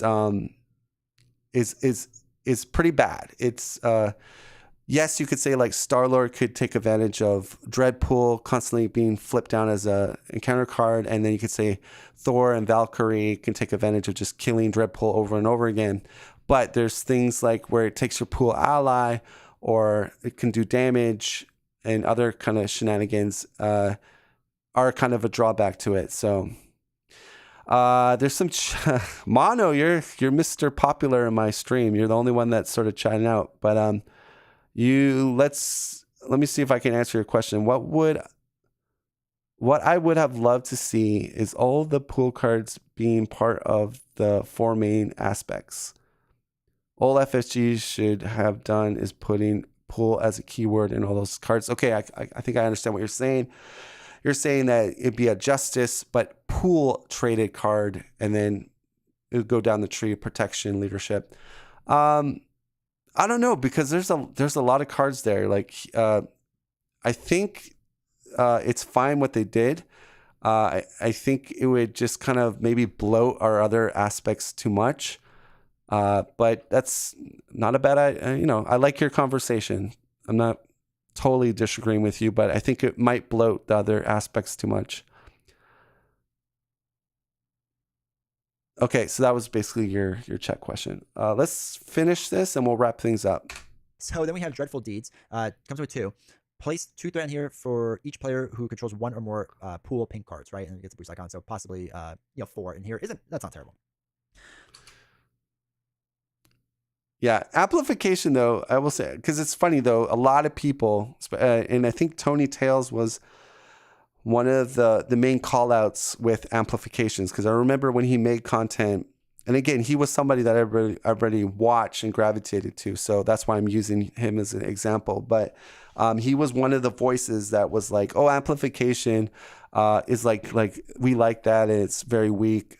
But I will say again, if you play like Magneto or scenarios where there's get another boost card, or you go to standard 2, maybe standard 3, the new standard set that's going to be included in the Age of Apocalypse, we might see additional boosts on those encounter cards. So I think that's the problem is I think Tony was more, he liked playing heroic, but it was on standard expert. So again, you don't have the additional boosts on those settings, but playing standard 2 or even expert 2, you have those additional boosts inside the difficulty encounter set. So that's where I think amplification can bite you in the ass, because you could get something like Ridiculous where they get 2 additional boost cards, and that's resulting into like 7 scheme on the main or something. And you don't see that happening outside of amplification, but more specifically with additional boost effect. That's what I'm talking about. But that's where I think it's interesting, because I did do a video about maybe why players should look at standard 2 again. And I gave a really good reason why. So check out that video if you want to know my take on it and why I want to change people's mindset on standard 2. But one of the things on standard 2 is it does make amplifications more threatening, right? Because you have a lot more additional boost cards. So if you have amplification out on standard 2, you better watch yourself, because that's going to give the villain a lot more damage and a lot more threat potential. Anyways, let's just hear what he has to say. So then we have our Treachery card. When revealed, deal 2 damage to each Dreadpool Corpse character, 3 damage instead if Dreadpool was in play. If no damage was dealt this way, place 1 acceleration token on the main scheme. Not great. Like, hopefully you have somebody in the Dreadpool Corp to take the damage, because that's rough. Then we have Pool Eyes, which is treat attached ally as a pool minion with a blank text box. Attached minion schemes equal to threat printed on the Thor and does not take consequential damage. Attached to an ally with the highest cost without Pool Eyes attached to it, otherwise this card gains surge. So basically they become a minion, right? Your ally becomes a minion. Not great. All right, pretty bad card. And then finally, the gun that lets you defeat Dreadpool, the anti-regeneration gun, +1 attack, attached to Dreadpool, otherwise attached to the villain. When attached character attacks a non-villain character, treat the attached text blocks as if it were blank, except for traits, until the end of the attack. You spend one of each resource to attach this card to your hand. So you guys spend one of each resource, attach to your hand, then defeat Dreadpool with it. So it can be actually not terrible. We're getting +1 attack. So where that card is really amazing is in scenarios where there's when defeat effects on minions. So a good example is this Hydra Soldier. When defeated, deal yourself face down a counter card. There's other elites that have an ability like, say, Magneto's,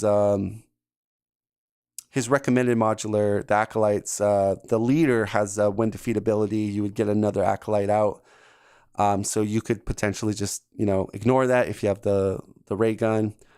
So yeah, I think there is some advantage of maybe getting the pseudo shadows pool out there, but I don't like the one where it takes your ally out from you, because a lot of times it's taking my Negasonic Teenage out, and that's the crappy part is she can't cancel it because it's an attachment. She can only cancel the when reveal effects of a treachery.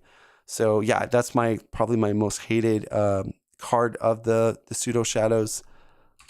Part's good, at least a little bit interesting, but like it's a process to kind of get through everything. So again, it's not like the worst thing in the world, but they definitely can cause some issues. I think that's fair to say. All right, my biggest concern with this was how much of a meme it's going to be, and to be honest, it feels like a meme, right? It's what it feels like, and it feels so specific to Deadpool that like it just, I don't know. So let me guess, did D20 hate Spider-Ham?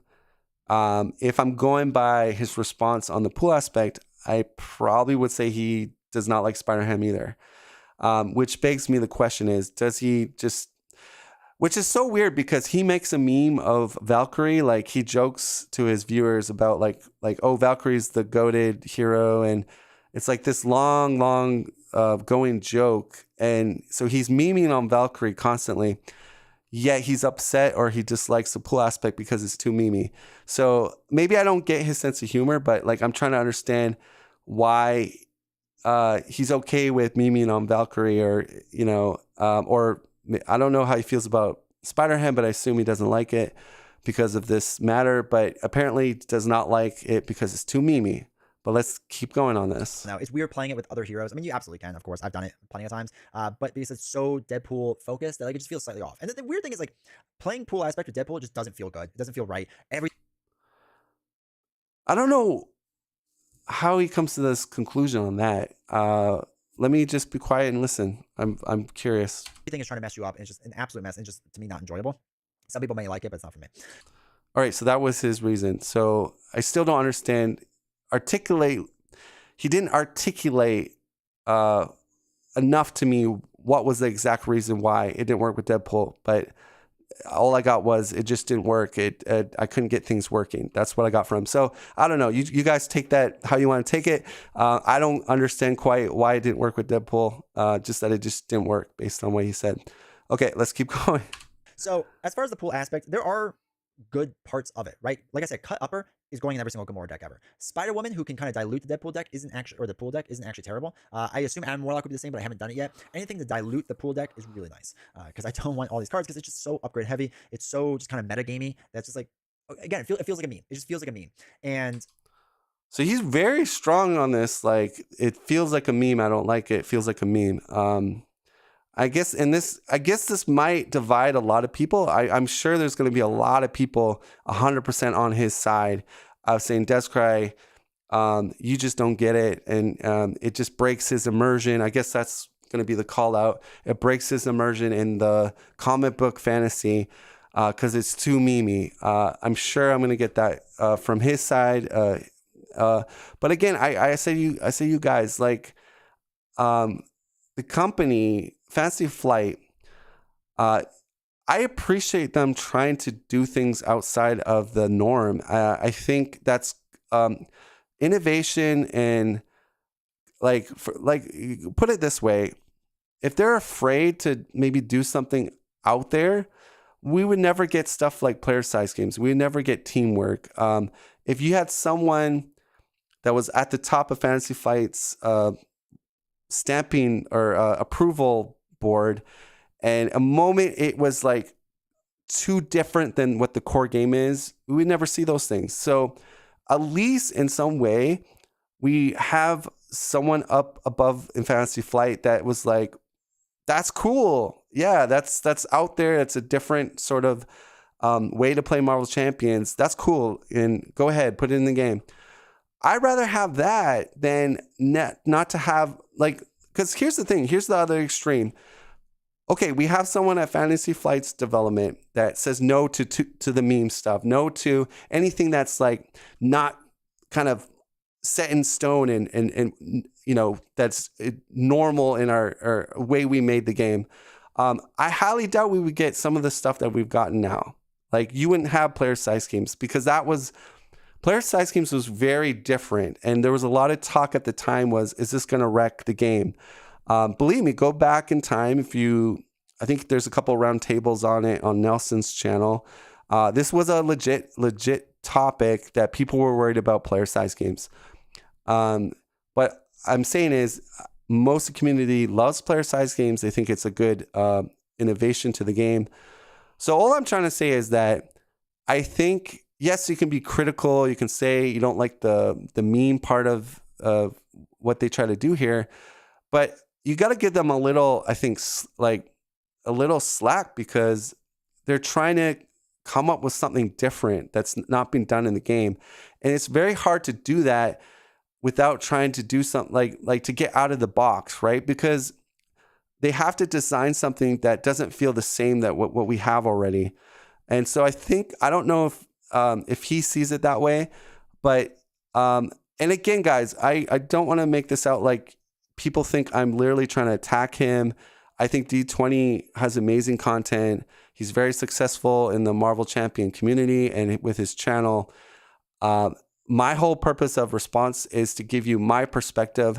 And I have a small channel. I'm definitely not well known, or maybe I'm known in the community, but I'm not as liked. That is fine.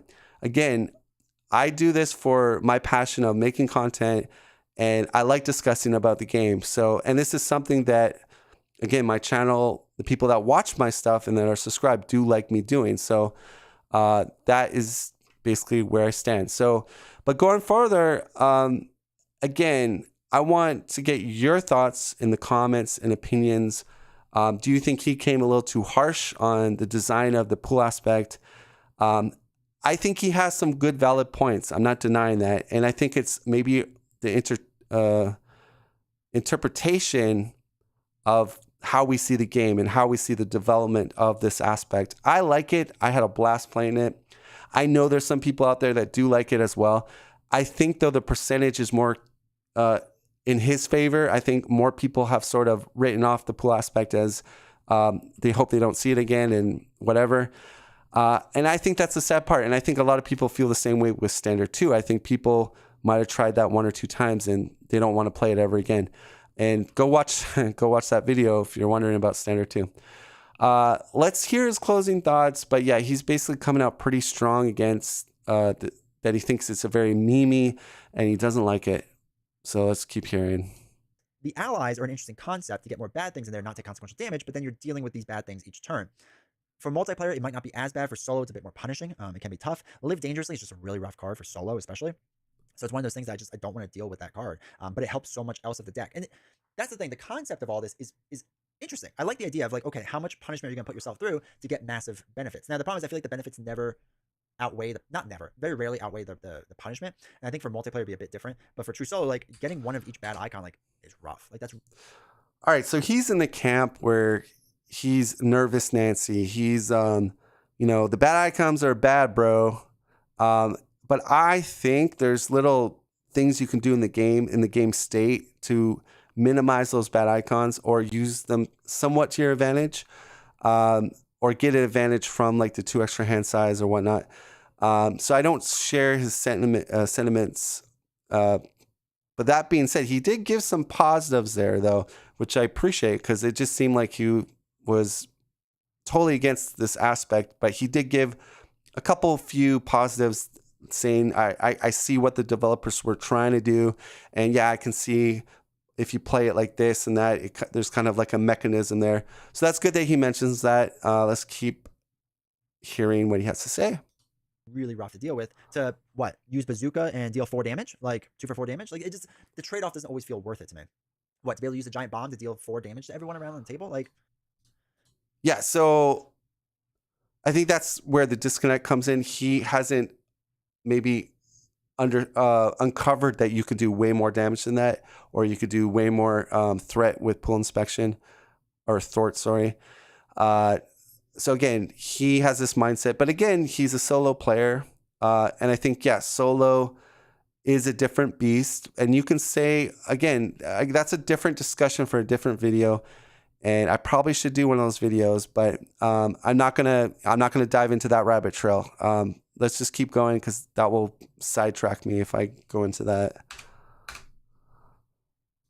again, as a final push, like maybe that makes sense and maybe that's like a big thing that you do and whatever, but like it's still just, it's not really used that much. So here's the thing. There's not a lot of cards. You're kind of shoehorned into the same exact cards that you have to play over and over, and there's not much going on. Now, I really do want a fifth aspect in this game because all the aspects at this point are kind of feeling the same. Like, obviously, aggression still feels the most attacky kind of aspect out there, but it can stun, it can confuse, it can do different things now, right? It can remove threat and all this fun stuff. It can build out allies and all that fun stuff. Like, every aspect feels like it can do a little bit of everything, even though it's stronger in one thing. So to add a fifth aspect adds like a really cool dynamic to everything. It gives a lot of opportunity and a lot of chance things. The problem is, are they going to support this aspect? And I don't think they're going to. I think this is it. I think it's done. All right, so this is, I think, a really interesting topic that he brought up. So props to D20. He's going to talk about whether they're going to continue to support this aspect or not, and he's going to give some good, a good idea of maybe his point of view and what he thinks is going to happen. Before we dive into that, he did mention the feel of the aspect. He talked about aggression being very attacky, damage. But now you have a lot more cards that can like confuse, do other kind of things. So I don't know if he was saying like the pull aspect doesn't have an identity. I think it does. It's like I said, high risk, high reward, and it's breaking the traditional way of a lot of the aspect's nature. So by doing plot convenience, you're able to break the game, so to speak, in certain ways that you can play aspect cards on heroes that normally couldn't play that aspect card by putting it into their hand.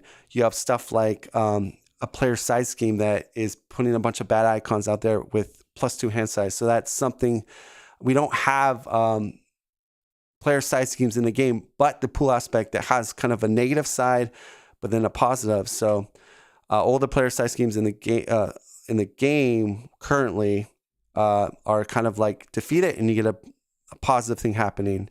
So and then you have like a lot of strong kind of upgrades or supports in that aspect, and the biggest scalable kind of event cards and triples. So I think it does have its identity. And again, I just think maybe, again, he did this review like right when it came out. And again, I think that's where the drawback is. Like, yes, you're a content creator and you want to get those views and everything. I would just caution. I would maybe like he knows Nelson and Villain Theory, so maybe you could even get their take on what they found about the pool aspect. Maybe play a couple more games, and maybe his viewpoint would change about it. But I think partly why he came so strong on this, that he probably didn't give the pool aspect enough plays. Perhaps, I don't know. It could be wrong. I'm just giving a theory. And because I know if I were to give a review on the pool aspect on the first week or just a couple days, it would probably be pretty bad. And it would be like, I would have a totally different opinion than what I have now, since I played it so much and I have a lot of games under my belt, than what I feel. So I just want to throw that out there. And again, Why choose a Sleep Number smart bed? Because Another no two commercial. people sleep the same. Only Sleep Number smart beds like Holy crap. and if this is not the case and they support it, I will take all this back and say I'm wrong.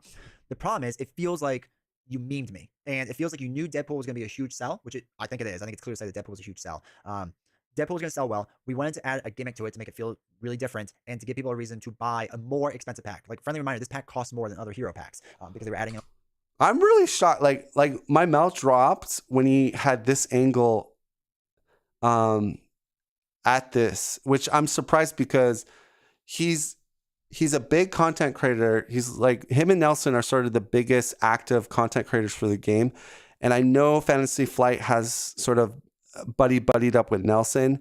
And that's why you never see Nelson kind of really say anything negative towards Fantasy Flight, where I think D20 has sort of been on the fence a bit at times. Like, I know he did the Wolverine Claw thing, but he did it very carefully, not to like really say bad things about Fantasy Flight. But this angle, he really came hard on Fantasy Flight, which kind of shocked me because, I mean, he seems to be a very smart guy that's trying to be as successful as possible. So, I mean, if he's covering a game, you probably want to be on their good books, so to speak.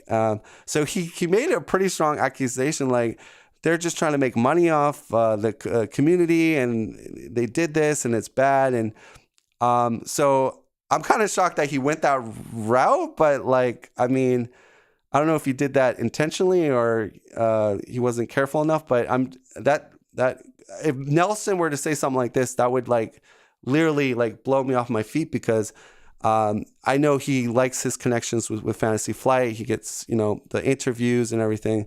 So maybe that's why we don't see interviews on D20's channel. I don't know. But anyways, let's keep going. So he came really hard on Fantasy Flight here. All these extra cards, which is fine.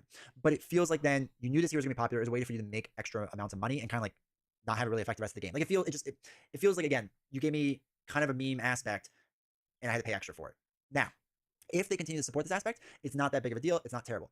My concern with them doing that is twofold. One, well, three, I guess, but the first two are related. One, it's called the pool aspect. So the idea of like they would just like throw it into random decks, like Howard the Duck or whatever, like feels weird that they would come with pool cards. Maybe it happens, maybe it doesn't. I don't know. Also, that they would have to like do more pool stuff, and I would think they would just do like a pool cycle then if they wanted to do that. But that's not what they're doing, right? They're just throwing in this hero pack. So I don't know.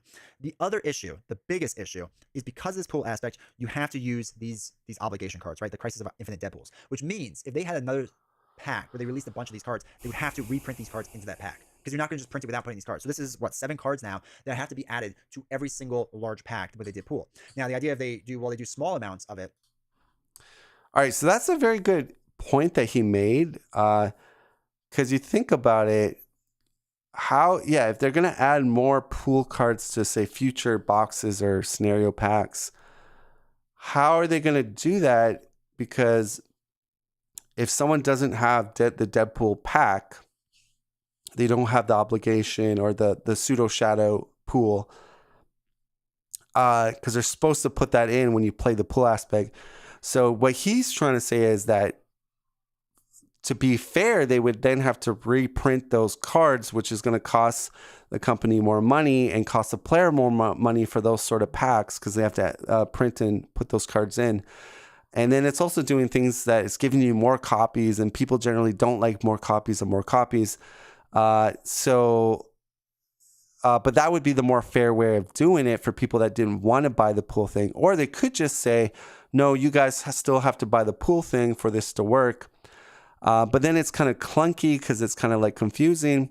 So I guess he makes a very good, valid point here, is how, moving forward, how is Fantasy Flight, if they want to continue to support the pool aspect, what does that look like? And how are they going to get around this? And how do they do that the most fair way and less confusing way? So again, that's a brain scratcher for me, because it seems like you kind of lose different ways how you handle it, right? It's not like a perfect solution. But I think also if you don't support it here on in, it kind of gives us a sense of, you know, the aspect was a dud, it was a failure, because they're not continuing it. So it's very interesting. So only time will tell, I think, but I think he makes probably a very interesting point here when he's going into this. We'll finish here. In a bunch of future releases, like that's maybe possible, but it'd be weird then if somebody didn't invest in Deadpool, that, okay, well now I'm getting 3 to 6 cards I can't use because I don't have the treachery set, right? Because they picked this treachery set to add in, which I don't think they should have done. You are now shoehorning yourself that every time you do more with the pool aspect, you would probably have to reprint all these cards again and put them in, which is going to upset people later on. They're like, okay, I'm now going to have like 2-3 sets of these cards because I bought other things, right? So that's why I feel like they're not going to do this. This was a one-off cycle and that's it. Which again, you knew the hero was going to be popular, so you made me pay extra for more cards for this weird like meme cycle. I don't know. It puts a weird taste in my mouth. I'm not gonna lie. It's not my favorite thing in the world. Do I mess around with the pool aspect now and again and treat it as like a meme? Yeah, that's kind of how I have to approach it now. But I don't think it's a true fifth aspect in the sense that they're going to support it. I don't see how they do and how they get around with the treachery set. That's the biggest issue. I think if the treachery set wasn't in it, there's a better argument for it. But in the future, to print, again, 3 cards, let's say in every single hero pack or box or whatever, that if they didn't invest in Deadpool, there's just going to be dead cards to them. Like, that's going to kind of mess you up for the long run. So, I don't know. I'm whatever at this point. I'm not a big fan of it. I'll mess around with it, and I'll mess around with it more on stream now and again to just, like, kind of just dunk on it, right? Just kind of meme about it, because that's all you really can do with it. But it's annoying that there's so much potential, I guess. Let me put it this way. That's, I think, the more frustrating thing. So here's the funny part is it's almost like there's kind of like this civil war with the pool aspect, because you have people like me that love it, that think it's a great new way of playing Marvel Champions. It's a different approach. It's doing things out of the box, so to speak. And then you have another camp, such as D20 and other people, that think it's the worst thing for the game. It wrecks the game. It's a meme, not in a good way. And they're very sour about it, and to a point where almost like Fantasy Flight did this, like, knowingly and belligerently. And I'm still shocked that he came so hard on Fantasy Flight, but I guess that's the difference from him and Nelson. Nelson would never do something like this, which is why you should probably watch D20 and watch me, because we give you guys just straight up. We don't sugarcoat it. No, it's just a quick plug for me and him. Go watch Nelson. He's great. You guys don't get my sense of humor. The people that make some bad comments on this, it's my sense of humor, guys, lighting up. So anyways, I think this is going to wrap it up. I don't think we need to go any further, because that's just the main talking point at this end. He's just not feeling it, basically. So we'll go back to the studio.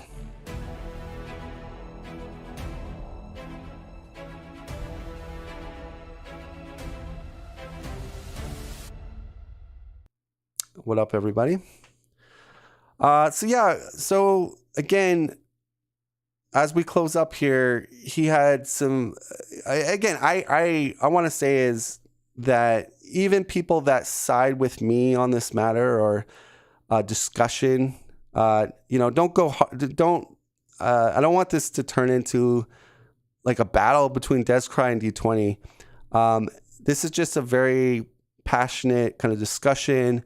And at the end of the day, I think he does great things on his channel and for the game, and he brings up some of the coolest discussions out of anybody out there. And so hopefully, yeah, there was a lot of me coming hard at him for certain things and basing my opinion. But at the end of the day, I'm hoping that he doesn't take it too seriously. And the value out of this, if you're wondering, like, is just there's a different viewpoint, different opinion.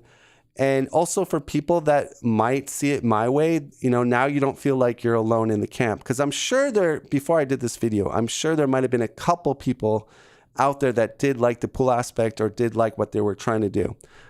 Could be a very small percentage of the community, but I'm sure there's people out there that did. So I'm trying to be your voice in this matter. But again, it's not Descry versus D20. And again, I just hope people don't take this as like a civil war type of content creator versus content creator.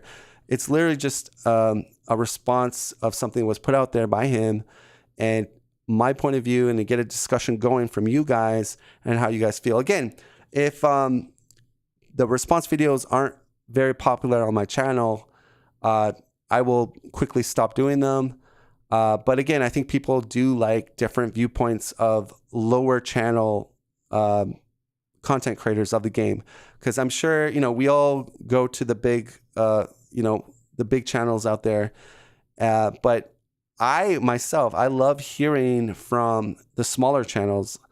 Like, I love to hear those smaller channels out there, what they think of how the game could go, what they like about the game. I'm not a huge fan of just going to the big channels and always just hearing the same talking points almost over and over again. What I mean by that, like, if we talk about tier lists, and it just seems like everybody's sort of going off a sheet, basically, at least to me. But I do notice a big change with some content creators that they're starting to dive into more specialization. So whether they like me or not, whether Villain Theory likes me or whoever, I notice the content out there is changing away from just a general power tier list. People are being more specific now. People are talking about like, oh, this is for solo, or they're talking more not in such a broad general brush. And so obviously me talking out against the way things were being done repeatedly over and over in the game early cycle, it must have got around apparently, because you're seeing people talk about best support heroes and best this and best that, and that's what I was always trying to get my point across. I said, I think people, we get more out of it as far as in the game. And again, maybe you don't feel that same sentiment, but again, I think it's a good thing if people are going that route. Anyways, this is going to lock this off. And again, if you are a content creator, you want to respond to me, go ahead. If you want to respond of a response, I challenge you. Go ahead. You could take what I'm saying. I'd love to hear your point of view, why you think I'm wrong, or, why, what your thinking is on certain things about the pool aspect. If you're not a content creator, leave a comment. I'm going to read those comments and try to get back to you guys. But again, I think D20 has some very interesting points and good ideas.